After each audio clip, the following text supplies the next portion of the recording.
Que devient le catch en 2023? Ou plutôt, qui regarde encore le catch en 2023? Le catch c'est fake, il se touche pas.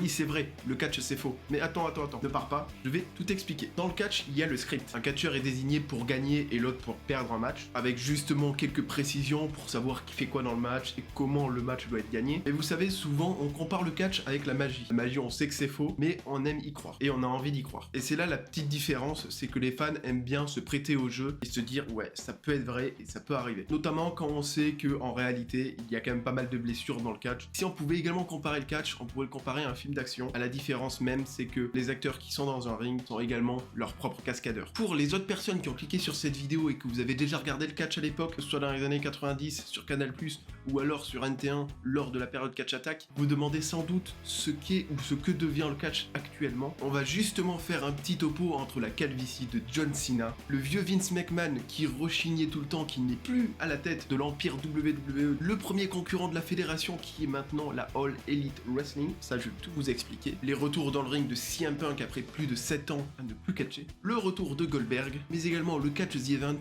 et bien plus encore.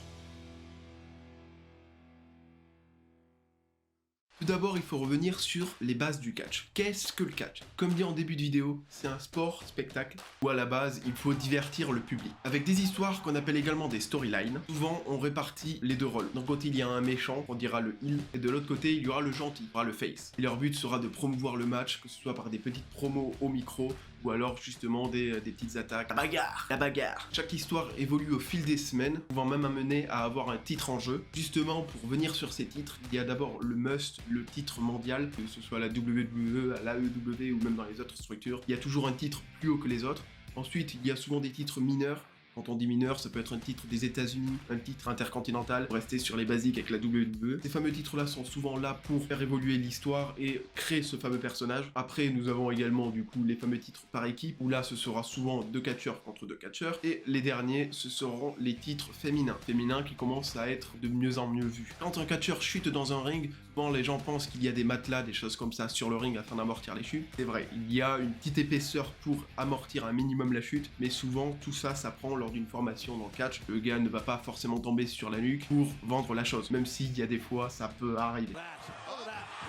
Par preuve, voici une vidéo de la WWE qui a été publiée en 2013, vous montrant comment un ring est justement monté. Vous voyez qu'il y a des planches de bois et ensuite il y a une légère épaisseur. C'est pour ça que dans la base des bases, on apprend à chuter et comment amortir sa chute. Actuellement, il y a la WWE qui reste la plus accessible pour regarder du catch, car avec leurs 3 shows par semaine, qu'on appelle aussi des weekly, parce que hebdomadaires, avec d'un côté Raw qui a lieu le lundi, qui est le show rouge, SmackDown qui a lieu le vendredi, qui est le show bleu, et également le mercredi avec NXT qui est le show jaune. À la base, c'était un show école qui est devenu du coup un show un petit peu plus majeur, et maintenant qui propose vraiment ses propres catcheurs, bien qu'elle soit affiliée à la WWE. Le principe de cette fédération-là, c'est de commencer par NXT pour les catcheurs et d'arriver sur les shows qui sont Raw, SmackDown, puis après arriver à faire les plus gros shows de la WWE. Dans ces plus gros shows, on peut retrouver le Royal Rumble, SummerSlam, les Survivor Series, et du coup vraiment le top du top, WrestleMania, la plus grande scène de toutes. Et pour nous, Français ou Belges, pour regarder le catch à la télé, il faut regarder du coup la chaîne AB1, donc le mercredi pour regarder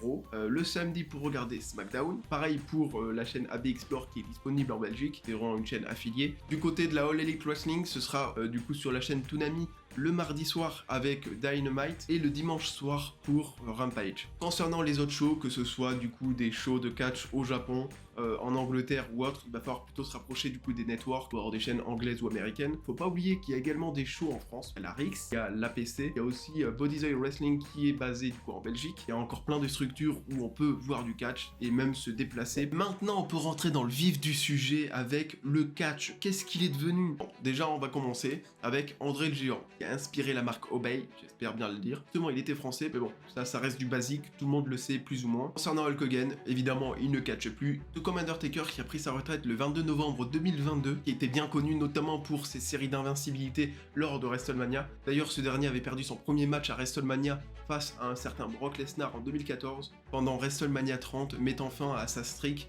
Et là, vraiment, c'était une ambiance très pesante. Pour le fameux Stone Cold Steve Austin, lui, c'est autre chose. Vraiment, il a pris sa retraite en 2003 et il est revenu l'année dernière lors de WrestleMania 38 où il avait affronté un certain Kevin Owens. Kevin Owens qui est du coup québécois, comme Sami Zayn qui parle même français dans les shows et il s'en cache vraiment pas. Roman Reigns, écoute-moi bien. Demain soir, t'es chez moi, tabarnak! Ric Flair est dans le même cas. Ce dernier avait pris sa retraite face à Shawn Michaels parce qu'il avait perdu un match pendant WrestleMania 24. Ce dernier du coup avait pris sa retraite le lendemain. Il avait eu un match ou deux par-ci par-là lorsqu'il avait fait un petit détour à la TNA. Mais ce monsieur âgé de 74 ans a eu son dernier match le 31 juillet 2022 sur un show qui lui était forcément consacré. Concernant Shawn Michaels, il aura pris sa retraite lui 2 ans plus tard par rapport à Ric Flair lors de WrestleMania 26. Où il avait perdu face à Undertaker, et c'était la clause du combat. Si Shawn Michaels perd, il prend sa retraite. Le HBK aura fait ses adieux le lendemain lors du show de Raw, mais il sera revenu dans les rings de la WWE il y a quelques années avec Triple H grâce à un chèque de l'Arabie Saoudite parce que la WWE a signé un contrat là-bas pour produire quelque chose. Et vraiment, c'était des gros chèques. Bon, bah maintenant, on va parler de quoi? On a fait le tour, je pense, avec la WWE pour l'instant. Maintenant, on va parler de la All Elite Wrestling. Mais qu'est-ce que c'est cette fédération? Bon, déjà, faut revenir sur la base même de ce que c'est. C'est Cody Rhodes et les Young Bucks ont fait cet événement qui s'appelait All In en 2018 et ce fut un des plus gros succès catch sur le sol américain hors WWE. Et c'est grâce à ce show que la AEW a été créée en 2019 par un certain Tony Khan qui est un homme d'affaires et un des propriétaires des Jaguars de Jacksonville, qui est une équipe de la NFL, avec notamment un certain Cody Rhodes, Kenny Omega et les Young Bucks. Ils présenteront quelques mois plus tard leur premier show qui sera Double or Nothing pour proposer leur premier show hebdomadaire en octobre qui sera du coup Dynamite. C'est 2 ans plus tard que le second show hebdomadaire aura lieu et qui se nommera Rampage. Maintenant qu'on a dit ça, qu'est-ce qu'on peut dire d'autre? Alors oui, dans le catch, il n'y a pas que la WWE, la AEW, il y a également d'autres structures, il y a la New Japan Pro Wrestling, il y a l'Impact Wrestling, la Ring of Honor qui a justement récemment été rachetée par un certain Tony Khan. Oui, là il est en train de faire un hold-up et vraiment c'est pas fini. Pour ne pas citer que, il y a également la NOAH qui est une structure, si je dis pas de bêtises, concurrente avec la New Japan.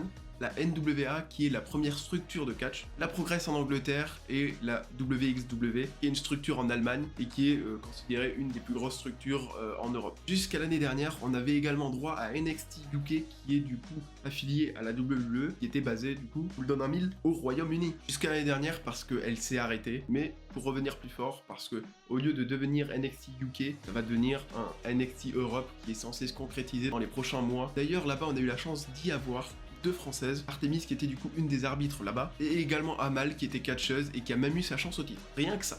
Pour revenir sur l'AEW, ces derniers, ils ont quand même signé Chris Jericho, Dean Ambrose qui est devenu John Moxley, Rusev qui est devenu Miro. Donc ils ont tous un petit peu repris leur nom sur la scène indépendante. Et la liste est vachement longue. Alors, on a bien évidemment le Big Show, Daniel Bryan, Christian, et encore une liste très longue. Et en août 2021, toujours à l'AEW, un certain CM Punk a fait son retour dans les rings alors qu'il n'avait pas recatché depuis 2014, où il fut ovationné comme jamais. Alors qu'entre 2014 et 2021, ce dernier a fait un petit tour du côté de l'UFC. Je pense qu'il s'est rendu compte que c'était pas forcément pour lui, parce qu'il a eu 2 combats avec 2 défaites. Une défaite un petit peu contestée parce qu'un des combattants avait fumé de la marijuana. Comment ne pas oublier Jeff Hardy et Matt Hardy qui étaient en feu pendant la période Catch Attack. Ces derniers avaient quitté la WWE en 2010 pour aller notamment à l'Impact ou encore à la Ring of Honor. Feront leur retour en équipe lors de WrestleMania 33 en 2017 avec surprise alors qu'ils avaient un show la veille du coup pour la Ring of Honor avant de repartir en 2021 pour Matt Hardy et Jeff Hardy qui lui sera rattrapé par ses vieux démons, la drogue et l'alcool. Mais tous deux signeront des contrats du coup du côté de la All Elite Wrestling évidemment, qui a récupéré une grande majorité des talents de la WWE. Avec cette signature, Jeff Hardy aura promis justement de faire une cure pour revenir en bonne forme. Du côté de l'AEW, il y a également des nouvelles stars qui sont apparues avec MJF, Wardlow, Darby Allin, Sammy Guevara et encore une petite liste. Donc autant il y a beaucoup de catcheurs de chez WWE qui sont rendus chez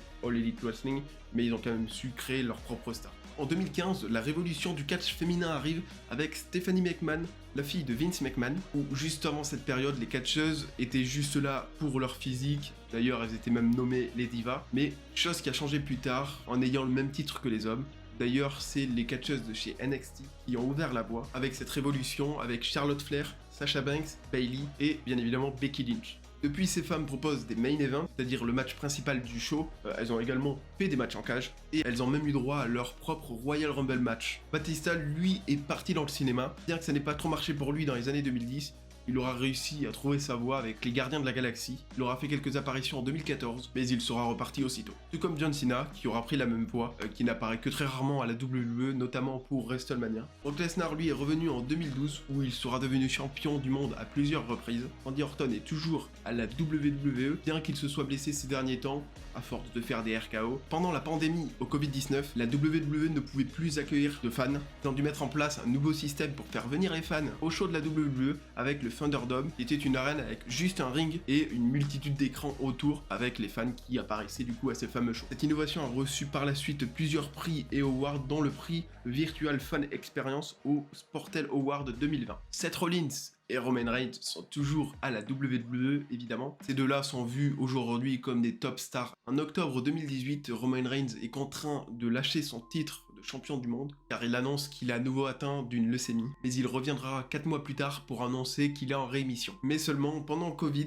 il limitera du coup ses déplacements suite à cette maladie, car il fait partie des personnes à risque. Mais à son retour en août 2020, pour SummerSlam, il devient heel et remporte même le titre universel de la WWE et le titre de la WWE.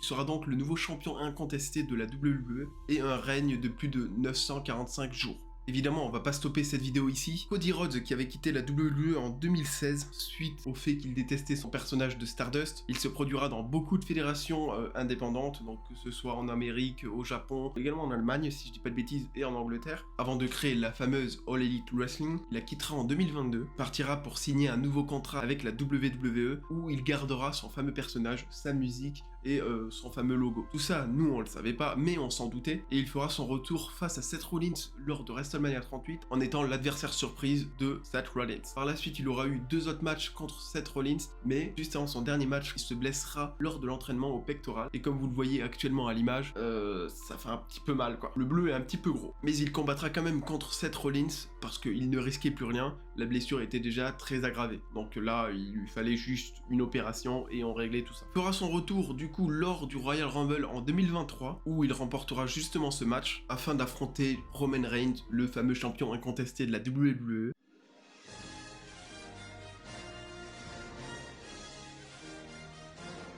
Hop, j'arrive du futur parce que plein de choses viennent de tomber après le WrestleMania Weekend. Tout d'abord parce que cette vidéo a été tournée et montée juste avant qu'il y ait ce segment qui m'a marqué et qui me permet de bien introduire cette vidéo.